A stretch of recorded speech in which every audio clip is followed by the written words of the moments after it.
और मैन्युफैक्चरिंग तक सब कुछ स्वदेशी है।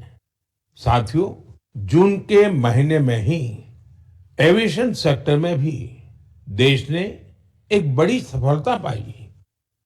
C295 ये विमान मेड इन इंडिया है और C295 विमान ने अपनी पहली उड़ान पूरी की है और ऐसे 40 विमान भारत में ही बनाए जा रहे हैं।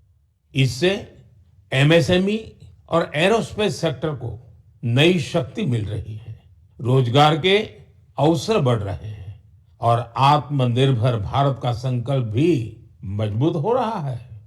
इसी महीने डीआरडीओ ने स्वदेशी long range land attack cruise missile का भी सफल परीक्षण किया है।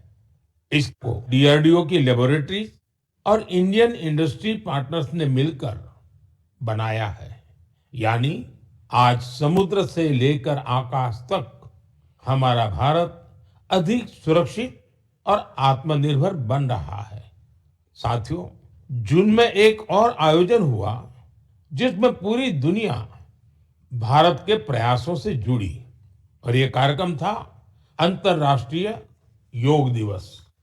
इस बार दुनिया के 2500 से अधिक स्थानों पर योग के अनेक विविध कार्यक्रम हुए।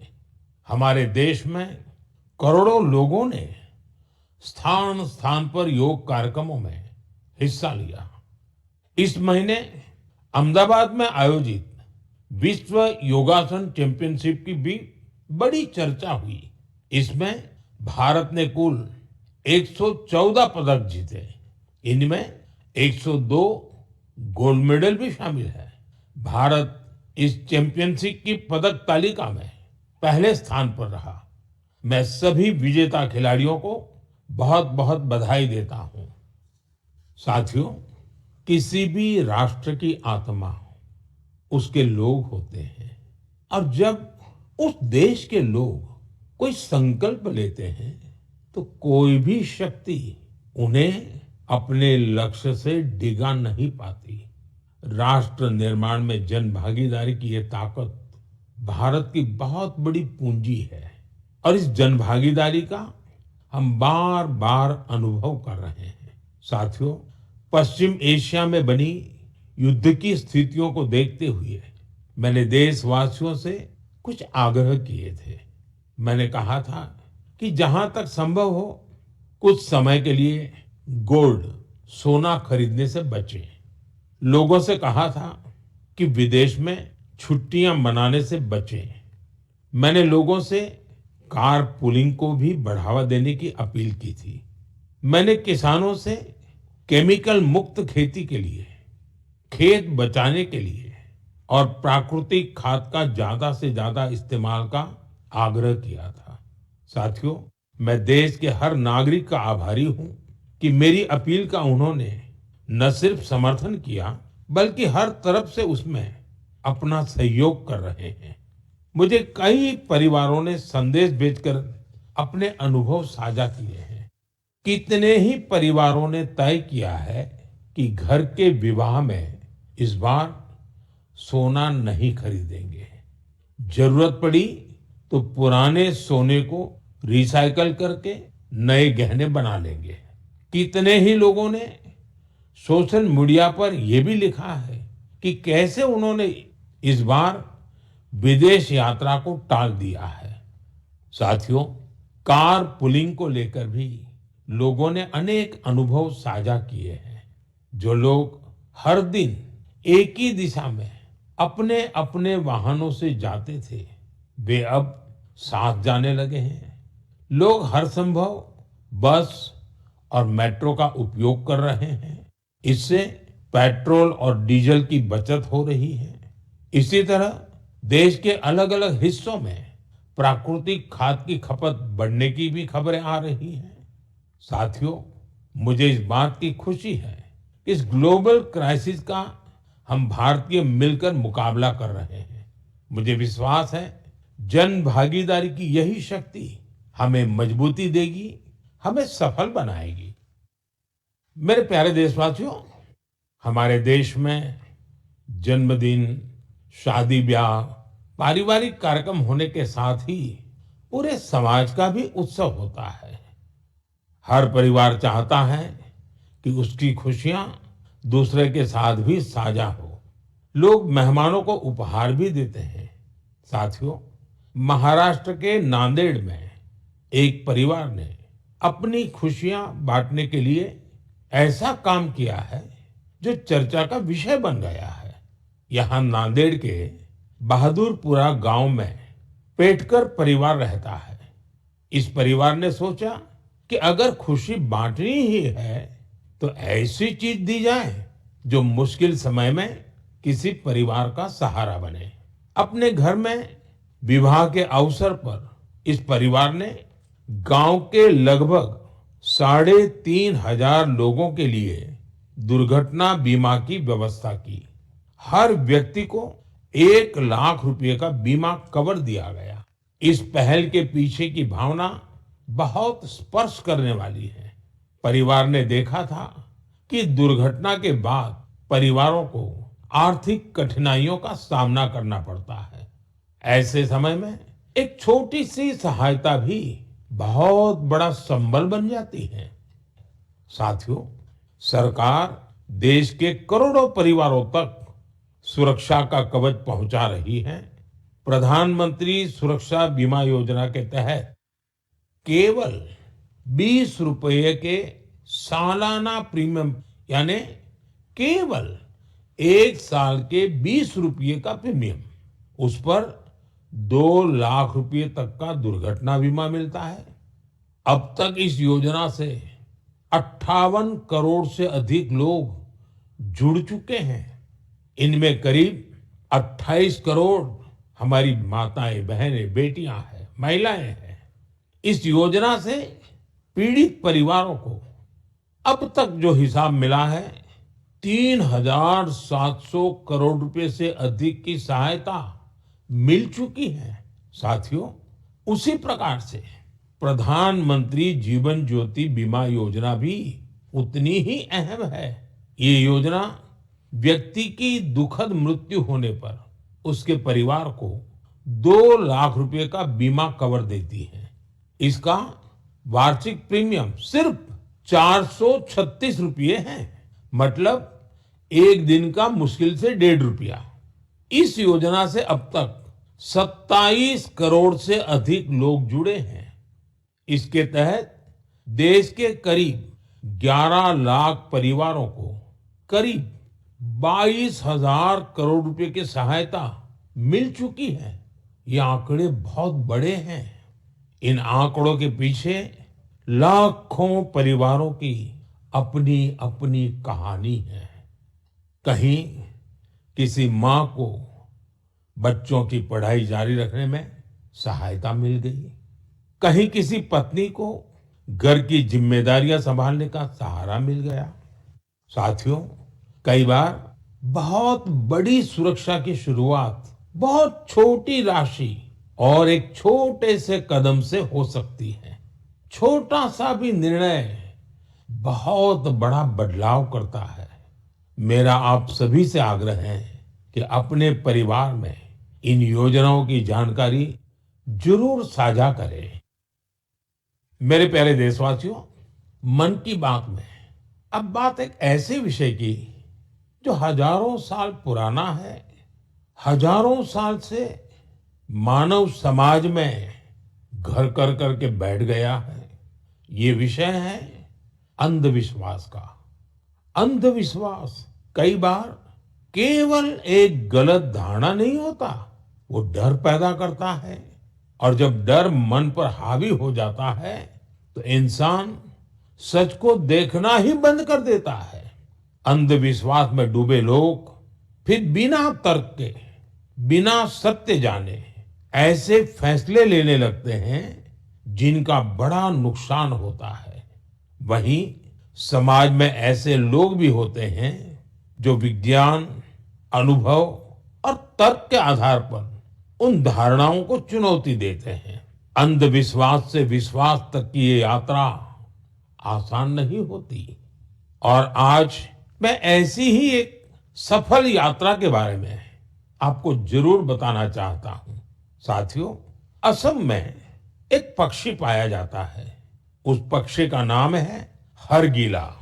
हरगिला एक दुर्लभ पक्षी है। ये प्रकृति को स्वच्छ रखने में अहम भूमिका निभाता है, लेकिन असम के कुछ इलाकों में लंबे समय तक इसे अशुभ माना जाता था। लोग इसे अपने आसपास देखना पसंद नहीं करते थे। कई बार उन पेड़ों को भी काट दिया जाता था जिन पर हर गिला के घोंसले बने होते थे। सोचिए, एक ऐसा पक्षी जो पर्यावरण की सफाई में मदद करता है, वही हर गिला लोगों के डर का शिकार बन गया था। इसी दौरान जीव वैज्ञानिक पूर्णिमा देवी बर्मन ने ये सब देखा। उन्होंने लोगों के मन में बैठी गलत धारणा को बदलने का संकल्प लिया। उन्होंने महिलाओं से बात की। उन्होंने लोगों को विज्ञान के आधार पर समझाया। धीरे धीरे महिलाएं इस अभियान से जुड़ने लगी। फिर एक बड़ा बदलाव शुरू हुआ। जिस पक्षी को कभी अशुभ मानकर भगाया जाता था, वही गांवों की पहचान बनने लगा। हजारों ग्रामीण महिलाएं हरगिला को बचाने के लिए आगे आई। आज उन्हें हरगिला आर्मी के नाम से जाना जाता है। इन महिलाओं ने समाज के साथ संघर्ष भी किया। समाज को समझाने के लिए दिन रात काम किया और अंधविश्वास को पीछे छोड़ करके रहे। उन्होंने दिखाया है, जब सही जानकारी पहुंचाई जाती है तो वर्षों पुरानी सोच भी बदल सकती है। साथियों, मैं अक्सर कहता हूं, जो खेलता है वो खिलता है। आज देश में ऐसे युवाओं की संख्या बहुत तेजी से बढ़ रही है, जो खेल भी रहे हैं और खिल भी रहे हैं। पहले की तुलना में अब कहीं अधिक युवा खेलों को कैरियर के रूप में अपना रहे हैं।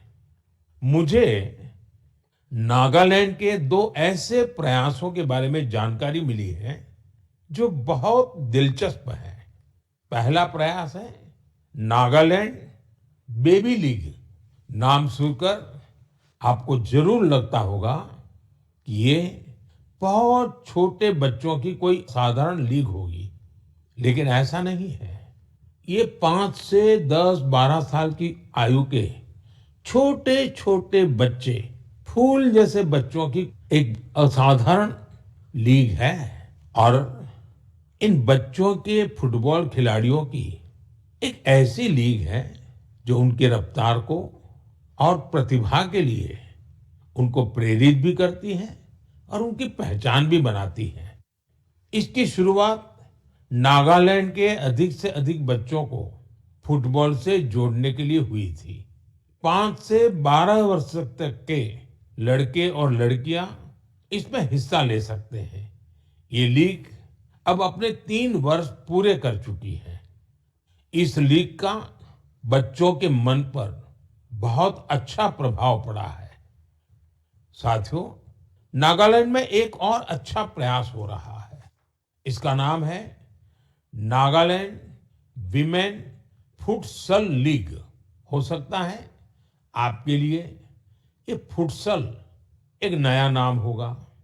मैं आपको बताता हूं, फुटसल को इंडोर फुटबॉल भी कहा जाता है। इसमें एक टीम में केवल 5 खिलाड़ी होते हैं। खेल का मैदान भी फुटबॉल के मैदान से बहुत छोटा होता है। इस कारण खिलाड़ियों को तेज फैसले लेने होते हैं। उन्हें अपनी टेक्निक और स्किल का बेहतर इस्तेमाल करना पड़ता है। नागालैंड की विमेन फुटसल लीग हमारी बेटियों को अपनी प्रतिभा दिखाने का अच्छा अवसर दे रही है। मैं ऐसी पहलों के लिए नागालैंड के लोगों की सराहना करता हूं।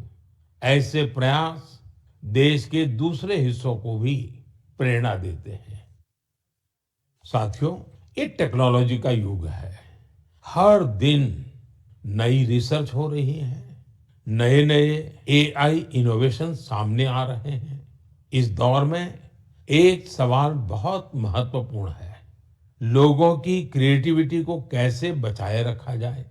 नई टेक्नोलॉजी के साथ आगे बढ़ते हुए हम अपनी जड़ों से कैसे जुड़े रहें, इन सवालों का समाधान खोजा है नालंदा विश्वविद्यालय ने। हजारों साल पुरानी हमारी नालंदा विश्वविद्यालय अब नए अवतार के रूप में भारत का भाग्य गढ़ रही है। 2 साल पहले मुझे नालंदा विश्वविद्यालय के नए परिसर के लोकार्पण का अवसर मिला था। नालंदा विश्वविद्यालय ने शास्त्रार्थ की हमारी प्राचीन परंपरा को फिर से जीवन किया है। शास्त्रार्थ केवल अपनी बात रखने का माध्यम नहीं है, ये वाद, संवाद और मंथन की एक अनुशासित प्रक्रिया है। इसमें तर्क के साथ, तथ्य के साथ अपनी बात कहना बहुत जरूरी होता है और उसमें आपकी महारत होनी चाहिए। दूसरों के विचारों को धैर्य से सुनने और समझने की सीख भी इस शास्त्रार्थ की प्रक्रिया से मिलती है। मुझे खुशी है कि नालंदा विश्वविद्यालय ने इसे अपने दीक्षांत समारोह का हिस्सा बनाया। इसमें भाग लेने वाले करीब आधे स्टूडेंट्स अन्य देशों से आए थे। एक प्राचीन परंपरा को आज के समय से जोड़ने का ये प्रयास बहुत सराहनीय है। मैं इसके लिए नालंदा विश्वविद्यालय को बहुत बहुत बधाई देता हूं। मैं देश के दूसरे विश्वविद्यालयों से भी आग्रह करूंगा कि वे ऐसी पहल पर विचार करें। साथियों, जड़ों से जुड़े रहकर युवाओं को नई टेक्नोलॉजी के लिए तैयार करने का एक और अच्छा प्रयास हो रहा है।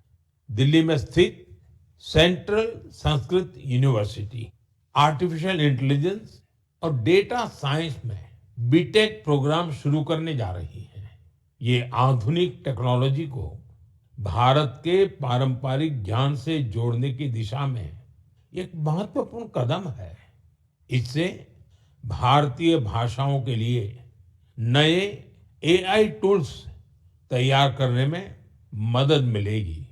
हमारे प्राचीन ग्रंथों और पांडुलिपियों को डिजिटल रूप में संरक्षित करने के काम को भी नई गति मिलेगी। मैं सेंट्रल संस्कृत यूनिवर्सिटी को इस प्रयास के लिए बहुत बहुत शुभकामनाएं देता हूं। साथियों, आज भारतीय संस्कृति दुनिया के अलग अलग हिस्सों तक पहुंच रही है। हमारे गीत, संगीत और आध्यात्म को दुनिया भर के लोग जान रहे हैं और अपना रहे हैं। भारत से हजारों किलोमीटर दूर कैरिबियन सागर में डोमिनिकन रिपब्लिक नाम का एक देश है। वहां भारतीयों की संख्या करीब 100 है, शायद उससे भी कम होगी। इसके बावजूद भारतीय संस्कृति और अध्यात्म से जुड़ा एक बहुत अच्छा प्रयास वहां हो रहा है। वहां स्पेनिश बोलने वाले कुछ लोगों ने एक टीम बनाई है। इस टीम का नाम है ब्रह्म कमल डोमिनिकाना। टीम के सदस्य मिलकर वैदिक साहित्य का अध्ययन करते हैं। वे वैदिक मंत्रों का उच्चारण भी सीख रहे हैं। उन्हें इसकी कोई फॉर्मल ट्रेनिंग नहीं मिली है, लेकिन उन्होंने ऑडियो रिकॉर्डिंग सुनकर वैदिक मंत्रों का सही उच्चारण सीखा है। आज वे कई मंत्रों का बहुत अच्छे से जाप कर लेते हैं। इनमें पुरुष सूक्तम, श्री सूक्तम, श्री रुद्रम, दुर्गा सूक्तम और देवी महात्म्य शामिल है।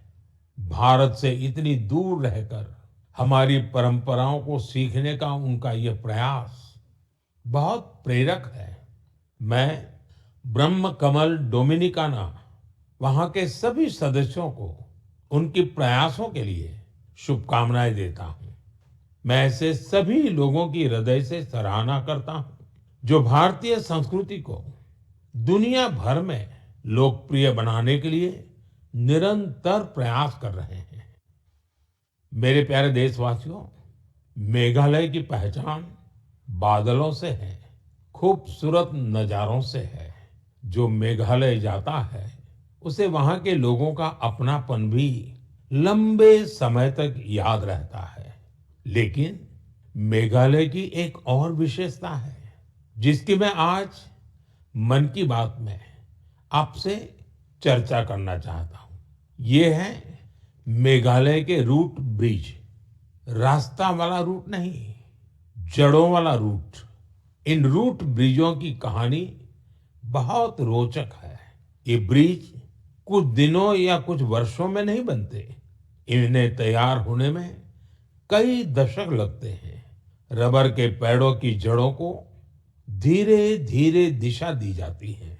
इन जड़ों को जल धाराओं के पार ले जाया जाता है। समय के साथ वही जड़ें एक मजबूत ब्रिज का रूप ले लेती हैं। इन ब्रिजों की एक और विशेषता है, ये जीवित ब्रिज है। समय बीतने के साथ ये और मजबूत हो जाते हैं। इनमें मेघालय के लोगों की सृजनशीलता दिखाई देती है। इनके पीछे वर्षों का धैर्य और प्रकृति के प्रति गहरा सम्मान है। ये ब्रिज बताते हैं कि मनुष्य प्रकृति के साथ मिलकर कितनी अद्भुत चीजें बना सकता है। ये हमारे देश की इस धरती की धरोहर है। अब भारत ने मेघालय के रूट ब्रिजों को UNESCO world heritage site network में शामिल कराने के लिए आवेदन किया है। साथियों, क्लाइमेट चेंज के कारण इन रूट ब्रिजों के सामने कई चुनौतियां भी आती हैं। ऐसे समय में मेघालय के लोगों ने इस प्राकृतिक धरोहर के संरक्षण की जिम्मेदारी भी बखूबी निभाई है। पहले ये पता लगाना भी आसान नहीं था कि ऐसे ब्रिजों की संख्या कितनी है। स्थानीय लोगों ने खुद इनकी गिनती शुरू की। इसके बाद समुदायों ने इन ब्रिजों की देखभाल की जिम्मेदारी भी संभाली। आज स्थानीय लोग 120 से अधिक रूट ब्रिजों की देखरेख कर रहे हैं। कुछ टीमें हर साल इन पुलों की स्थिति की जांच करती हैं। कुछ लोगों ने आसपास के क्षेत्र को मजबूत बनाने के लिए नर्सरी भी तैयार की है। इस तरह के इनके संरक्षण के लिए एक पूरा इकोसिस्टम तैयार हो गया है। आपने देखा होगा, इस वर्ष हैली वारजी को पद्म अवार्ड से सम्मानित किया गया है। उन्होंने अपने जीवन के 50 से अधिक वर्ष इन रूट ब्रिजों की देखभाल में लगाए हैं। उनका समर्पण हम सभी के लिए प्रेरणादायक है। साथियों, आपने कभी इन रूट ब्रिजों की यात्रा की हो तो उनकी तस्वीरें सोशल मीडिया पर जरूर साझा कीजिए। आपकी तस्वीरें दूसरे लोगों को भी मेघालय की इस अनोखी धरोहर के बारे में जानने के लिए प्रेरित करेगी। मेरे प्यारे देशवासियों, हम सभी चाहते हैं कि हमारा गांव साफ सुथरा हो, हमारा शहर सुंदर दिखे। लेकिन शायद ही कभी रुककर ये सोचा जाता है कि हमारे आसपास जो कचरा जमा होता है, कौन उसे साफ करता है। ज्यादातर लोग तो यही मानकर चलते हैं कि ये किसी और की जिम्मेदारी है और वो ही सफाई करेगा। लेकिन हमारे बीच कुछ ऐसे भी लोग होते हैं जो अपनी सोच से हमें बहुत प्रेरित करते हैं। मुझे मध्य प्रदेश के राजगढ़ जिले के ब्यावरा की कुछ बहनों के बारे में जानने का अवसर मिला। उन्होंने अपने आसपास फैले प्लास्टिक कचरे को हटाने का संकल्प लिया। ये नहीं सोचा कि कोई आकर बदलाव लाएगा। उन्होंने खुद शहर भर से प्लास्टिक कचरा और खाली बोतलें इकट्ठा करना शुरू किया। धीरे धीरे ये प्रयास आगे बढ़ता गया और फिर उस प्लास्टिक को इको ब्रिक्स में बदला जाने लगा। आज इन्हीं इको ब्रिक्स का उपयोग सार्वजनिक स्थानों को सुंदर बनाने में किया जा रहा है। राजगढ़ में पिछले कुछ महीनों में सैकड़ों किलो प्लास्टिक को रिसाइकल करके उनका बेहतर उपयोग किया गया है। यानी जो प्लास्टिक पहले शहर में प्रदूषण फैलाता था, आज वही इन बहनों के प्रयास से शहर की सुंदरता बढ़ाने में योगदान दे रहा है। मैं ब्यावरा की सभी बहनों और इस अभियान से जुड़े साथियों को बधाई देता हूं। मेरे प्यारे देशवासियों, मुझे कई लोगों ने पत्र लिखकर एक खास विषय पर बात करने का सुझाव भेजा है। ये विषय गणेश उत्सव से जुड़ा है। वैसे तो गणेश उत्सव में अभी काफी समय बाकी है, लेकिन लोगों ने ये आग्रह किया है कि इस विषय पर अभी ही बात होनी चाहिए। दरअसल गणेश जी की मूर्तियां बनाने का काम बहुत पहले शुरू हो जाता है। मूर्ति बनाने वाले, मूर्तियों के व्यापार से जुड़े लोग अभी से सक्रिय हो जाते हैं। इसलिए मेरा आप सभी से एक आग्रह है, आप प्रयास करें कि आपके घर, सोसाइटी या आसपास की जगहों पर गणपति बप्पा की जो मूर्ति स्थापित हो, वो हमारे देश की मिट्टी से बनी हो, वो हमारे अपने कुम्हारों और स्थानीय कलाकारों के हाथों तैयार हुई हो। जो लोग गणेश जी की मूर्तियां बनाते हैं, उनसे भी मेरा आग्रह है कि वे मिट्टी की मूर्तियों को प्राथमिकता दें। और जो लोग मूर्तियां खरीदते हैं, वे भी यह जरूर देखें कि गणपति बप्पा की मूर्ति किससे बनी है और किस देश में तैयार हुई है। प्लास्टर ऑफ पेरिस से बनी मूर्तियां बिल्कुल न खरीदें। साथियों, मिट्टी की मूर्तियां पूजा के बाद सहज रूप से पानी में विलीन हो जाती हैं। इससे हमारी नदियां, तालाबों और पर्यावरण की रक्षा होती है। हमारी आस्था भी बनी रहती है और प्रकृति के प्रति हमारा दायित्व भी पूरा होता है। जब हम स्थानीय कारीगरों से मूर्ति खरीदते हैं, हम वोकल फॉर लोकल के संकल्प को मजबूत करते हैं। मुझे विश्वास है इस बार गणेश उत्सव में और ऐसे हर उत्सव में हम ऐसी सारी बातों पर जरूर गंभीरता से सोचेंगे और देश हित में कदम भी उठाएंगे। साथियों, हमारे देश की सबसे बड़ी शक्ति हमारे देश के लोग हैं। देश के अलग अलग हिस्सों में हो रहे छोटे बड़े प्रयास हमें बहुत कुछ सिखाते हैं। ये प्रयास बताते हैं कि जब मन में संकल्प हो और समाज का साथ मिले, तो कोई भी बड़ा बदलाव लाया जा सकता है।